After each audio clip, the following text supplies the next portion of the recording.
എങ്ങനെ 2026 അധികാരത്തിലെത്താമെന്നുള്ളതിൻ്റെ കണക്കുകൂട്ടലുകളാണ് ഇപ്പോൾ നടക്കുന്നത്. ആരുമായിട്ടൊക്കെ സഖ്യം ഉണ്ടാക്കാം. ഇപ്പോൾ ഏത് സമയത്തും, അതായത് കേരളത്തിൽ മുഴുവൻ LDF ഒരു തരംഗമുണ്ടാകുന്ന അവസരത്തിലും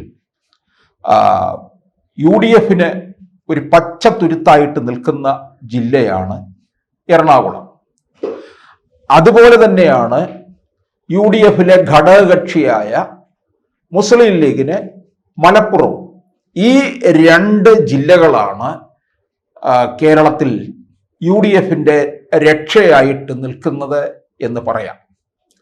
അതുകൊണ്ട് ഇവിടം കേന്ദ്രീകരിച്ചുകൊണ്ട് മുഴുവൻ സീറ്റുകളും പിടിച്ചെടുക്കണം എന്നുള്ളതാണ് UDFും മുസ്ലിം ലീഗും ആഗ്രഹിക്കുന്നത്. ഒരുപക്ഷെ മുസ്ലിം ലീഗിൻ്റെ കണക്കുകൂട്ടലുകൾ ഒരിക്കലും തെറ്റാറില്ല. അവർ കൊടുക്കുന്ന സീറ്റുകൾ അവർ മുഴുവൻ നിയമസഭയിൽ എത്തിക്കാൻ ശ്രമിക്കും.